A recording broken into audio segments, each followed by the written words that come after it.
அனைவருக்கும் வணக்கம். வாழ்க வளமுடன். இன்றைக்கி நம்ம கிச்சனில் குருமா குழம்பு எப்படி சூப்பராக செய்யலான்றதை பார்க்கலாம் வாங்க. நீங்கள் ஏதாவது நல்லா கலர்ஃபுல்லாக நிறைய காய்கறிகள் போட்டு சாப்பிட்ணும் அப்படின்னு ஆசைப்பட்டிங்கன்னா இந்த குருமா குழம்பு ட்ரை பண்ணி பாருங்கள். இப்போ அதுக்கு செய்கிறதுக்கு என்னென்ன தேவையான பொருட்கள்ன்றதை பார்க்கலாம் வாங்க. வெங்காயம் 2, தக்காளி 2, அப்புறம் ஒரு கைப்பிடி கருவேப்பிலை, 2 பச்சை மிளகாய், தேங்காய், முந்திரி, சோம்பு இது 3 சேர்த்து அரைச்சி வச்சுருக்கேன் பேஸ்ட்டு. நல்லா நைஸாக அரைச்சிக்கோங்க. மிளகாய்த்தூள் 1 டேபிள் ஸ்பூன், இஞ்சி பூண்டு பேஸ்ட்டு 1 டேபிள் ஸ்பூன், ஸ்பைசஸ்ஸு, உப்பு தேவையான அளவு, மஞ்சத்தூள் 1/4 டீஸ்பூன், மல்லித்தூள் 1 table spoon, garam masala 1 table spoon, காலிஃப்ளவரை சுடுதண்ணியில் போட்டு எடுத்து வச்சுருக்கேன், தனியாக வச்சுக்கோங்க. அப்புறம் கேரட்டு, பீன்ஸு, உருளைக்கிழங்கு இது 3ஐயும் கட் பண்ணி வச்சுருக்கேன். கடலைப்பருப்பு ஊற வச்சுக்கோங்க. அவ்வளோதான். எண்ணெய் எடுத்துக்கோங்க. இப்போ எப்படி செய்யலான்றதை பார்க்கலாம் வாங்க. ஒரு பாத்திரத்தில் 2லேருந்து 3 டேபிள் ஸ்பூன் அளவுக்கு ஆயில் சேர்த்துக்கலாம். ஆயில் நல்லா சூடானதுக்கப்புறம் நம்ம ஸ்பைசஸ் சேர்த்துக்கலாம். பட்டை, கிராம்பு, பிரிஞ்சி இலை, சோம்பு, லவங்கம் இதெல்லாம் சேர்த்துக்கலாம்.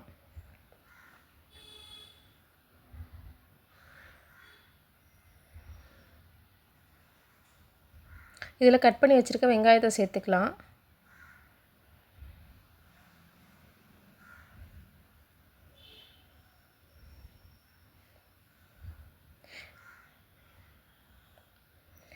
குருமா குழம்பு வந்துட்டு நான் என்ன சொல்கிறது, சாதம், சப்பாத்தி, இட்லி, தோசை எல்லா இதுக்குமே ரொம்ப சூப்பராக இருக்கும். நல்லா சூடான சாதத்தில் நீங்கள் இதை போட்டு சாப்பிட்டு பாருங்கள், வேறு லெவலில் இருக்கும்.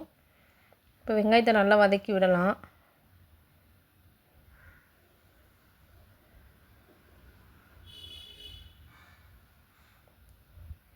இப்போ இதில் 2 பச்சை மிளகாய் சேர்த்துக்கலாம். நம்ம கட் பண்ணி வச்சுருந்த தக்காளி சேர்த்துக்கலாம்.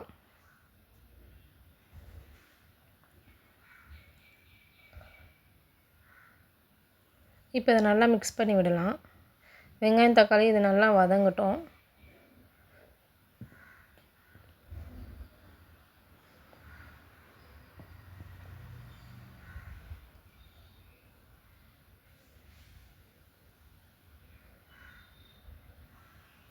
இப்போ வெங்காயம், தக்காளி வதங்குறதுக்கு கொஞ்சம் தேவையான அளவு உப்பு சேர்த்துக்கலாம். கொஞ்சமாக சேர்த்துக்கோங்க. ஃபுல்லாக மிக்ஸ் பண்ணி விடுங்க. அப்போ தான் வெங்காயம், தக்காளி கொஞ்சம் நல்லா சீக்கிரம் வெந்து வரும்.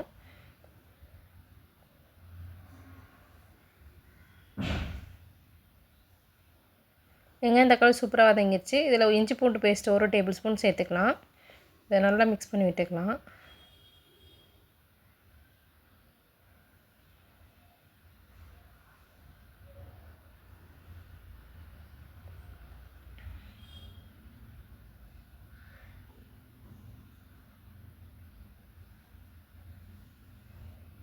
இதில் நம்ம வந்து கடலைப்பருப்பு ஊற வச்சுருக்கோம்ல, அதை நல்லா வாஷ் பண்ணிவிட்டு இதில் சேர்த்துக்கலாம்.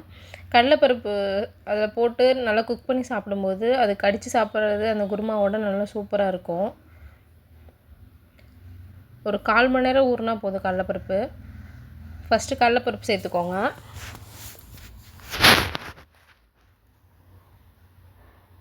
இப்போ இதை நல்லா நம்ம மிக்ஸ் பண்ணி விட்டுக்கலாம்.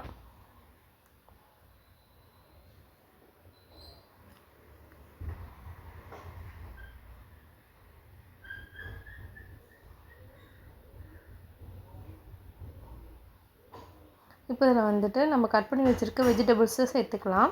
கேரட்டு, பீன்ஸு, உருளைக்கிழங்கு இது எல்லாத்தையும் சேர்த்துக்கலாம். உருளைக்கிழங்கு வந்து லைட்டாக தோல் சீவிட்டு போடுங்க. ஏன்னா குழந்தைங்கள்லாம் சாப்பிட்டா ஏன்னா தோல் நம்ம எடுத்துகிட்டு அந்த மாதிரி சாப்பிட்ற மாதிரி இருக்கும். நம்ம சீவிட்டு போட்டோன்னா நமக்கு சாப்பிட்றது கொஞ்சம் ஈஸியாக இருக்கும். ஃபுல்லாக நல்லா மிக்ஸ் பண்ணி விடலாம்.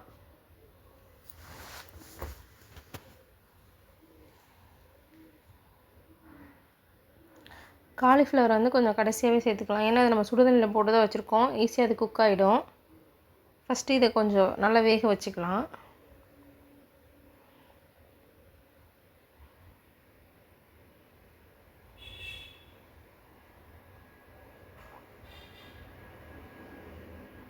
இதில் நம்ம இப்போ வந்து 1/4 டீஸ்பூன் மஞ்சத்தூள் சேர்த்துக்கலாம். சேர்த்துட்டு நல்லா மிக்ஸ் பண்ணி விடுங்க.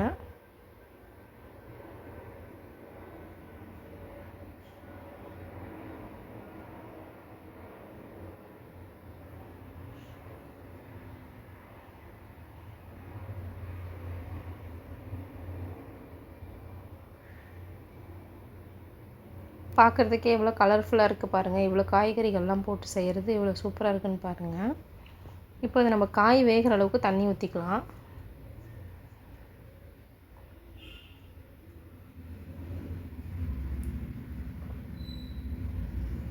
இப்போ காய் நல்லா கொதிஞ்சு வரட்டும். ஒரு 50% குக் ஆகட்டும்.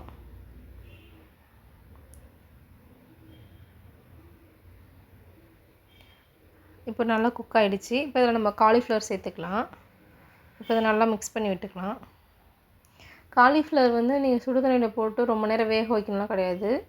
நல்லா சுடுதண்ணியில் போட்டு ஒரு கொதி வந்ததுக்கப்புறம் ஆஃப் பண்ணிவிட்டு அதில் இருக்க தண்ணியை ரிமூவ் பண்ணிவிட்டு எடுத்து வச்சுருங்க.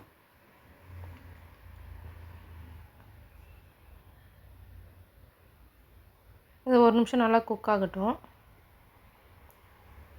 இப்போ எல்லா வெஜிடபிள்ஸும் ஓரளவுக்கு நல்லாவே வெந்துடுச்சு. இப்போ இதில் நம்ம மிளகாய்த்தூள் சேர்த்துக்கலாம். 1.5 table spoon.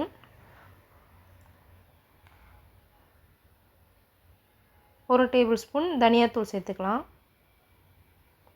1 table spoon garam masala. இது 3ஐயும் போட்டாச்சு. இப்போ நல்லா மிக்ஸ் பண்ணி விட்டுக்கலாம்.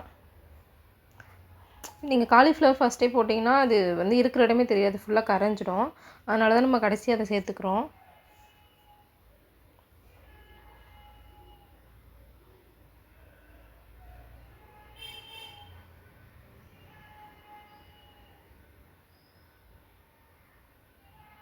இப்போ இதில் தேவையான அளவு நம்ம உப்பு சேர்த்துக்கலாம். ஏன்னா வெங்காயம் தக்காளி வதங்கும் போது கொஞ்சம் தான் உப்பு சேர்த்தோம்.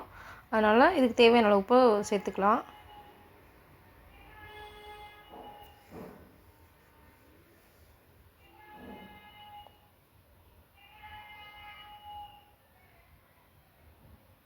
காய்கறிகள்லாம் நல்லா சூப்பராகவே வெந்துடுச்சு. இப்போ குழம்புக்கு தேவையான அளவு தண்ணி ஊற்றிக்கலாம்.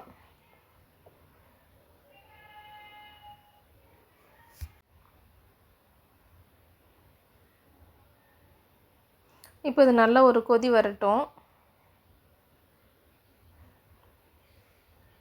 குழம்பு இவ்வளோ சூப்பராக நல்லா கொதிது பாருங்கள்.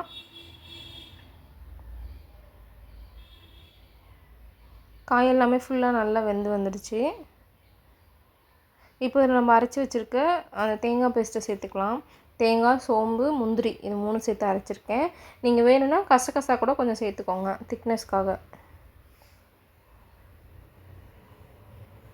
இப்போ இதை நல்லா மிக்ஸ் பண்ணி விட்டுக்கலாம்.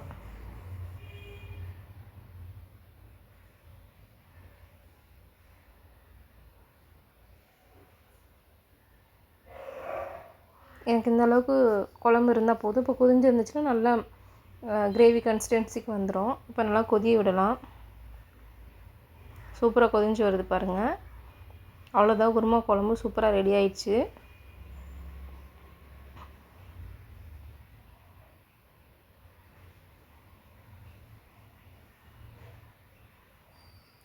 சூப்பராக கொதிஞ்சு வந்துருச்சு. இப்போ இதை நம்ம வேறு பாத்திரத்துக்கு மாற்றிக்கலாம்.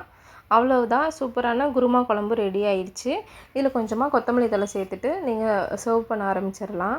சாப்பிட்றதுக்கு டேஸ்ட்டாகவும் இருக்கும். நீங்கள் கறி குழம்பு டேஸ்ட்டில் இருக்கும்.